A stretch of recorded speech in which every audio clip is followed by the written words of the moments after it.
माता के लिए प्राण न्योछावर करने वाले योद्धाओं और ललनाओं से प्रताप ने न केवल सीख ली बल्कि ये घटना उनके जीवन का आधार बन गई।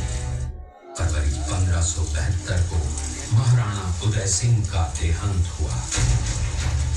प्रताप की ज्येष्ठता और योग्यता को ध्यान में रखते हुए सरदारों ने उनको राजगद्दी पर आसीन किया। होली के दिन उनका गोगुंदा में राज तिलक हुआ। उस समय तक लगभग सभी राजाओं ने अकबर की अधीनता स्वीकार कर ली थी। एकमात्र महाराणा प्रताप ने अपना मस्तक अकबर के आगे नहीं झुकाया।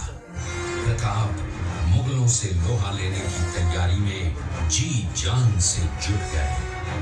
18 जून 1576 की सुबह हल्दी घाटी और खमनोर के मध्य एक मैदान में ऐतिहासिक युद्ध हुआ। महाराणा प्रताप की सेना गोगुंदा से हल्दी घाटी पहुंची, जबकि सेनापति मानसिंह के नेतृत्व में मुगल सेना ने हल्दी घाटी के ठीक नीचे मैदान में अपना मोर्चा जमाया। मुगल सेना के हरावल दस्ते द्वारा घाटी में घुसपैठ करने के प्रयास की प्रतिक्रिया स्वरूप महाराणा प्रताप की सेना मुगलों पर टूट पड़ी। प्रताप के हरावल सैन्य दलों का नेतृत्व पठान हाकिम खासूर कर रहे थे। भीलू राणा, जो राणा पूंजा के नाम से भी जाने जाते हैं, उनके नेतृत्व में भील आदिवासियों ने गोरिल्ला पद्धति से युद्ध करते हुए मुगलों के 6 जून 1576 की सुबह हल्दी घाटी और खमनोर के मध्य एक मैदान में ऐतिहासिक युद्ध हुआ। महाराणा प्रताप की सेना गोगुंदा से हल्दी घाटी पहुंची, जबकि सेनापति मानसिंह के नेतृत्व में मुगल सेना ने हल्दी घाटी के ठीक नीचे मैदान में अपना मोर्चा जमाया। मुगल सेना के हरावल दस्ते द्वारा घाटी में घुसपैठ करने के प्रयास की प्रतिक्रिया स्वरूप महाराणा प्रताप की सेना मुगलों पर टूट पड़ी।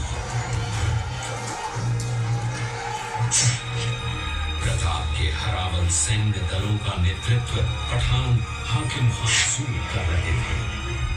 भीलू राणा, जो राणा पूंजा के नाम से भी जाने जाते हैं, उनके नेतृत्व में भील आदिवासियों ने गोरिल्ला पद्धति से युद्ध करते हुए मुगलों के छक्के छुड़ा दिए। देखते ही देखते शाही सेना में खलबली मच गई। रक्त तलाई, घोड़ों के टापों, हाथियों की चमकारों और तलवारों की झंकारों से गूंज उठी। चारों तरफ हाहाकार मच गया। युद्ध का घटनाक्रम अचानक उस समय बदल गया जब प्रताप ने अपने घोड़े चेतक को एड़ लगाकर मानसिंह के हाथी पर चढ़ा दिया और उस पर भाले से भरपूर वार किया। मानसिंह हौदे में दुबक गया। हाथी से उतरते समय चेतक की एक टांग कट गई।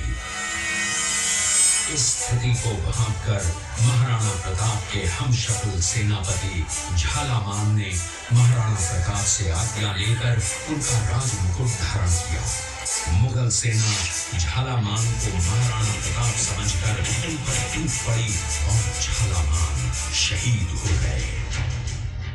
उधर चेतक ने अपने स्वामी को 5 किलोमीटर तक 3 टांगों पर ही लेकर एक बरसाती नाले को पार किया।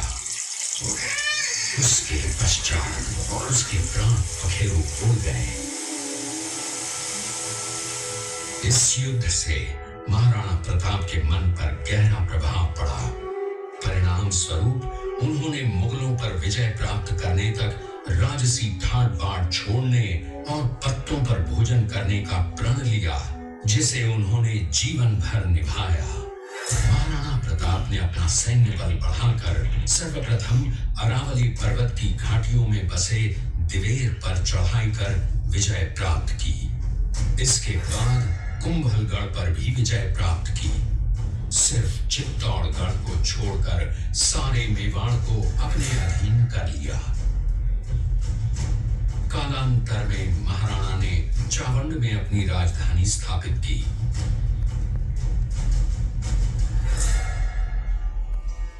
19 जनवरी 1597 को राणा प्रताप ने मात्र 57 वर्ष की आयु में इस संसार से प्रयाण किया।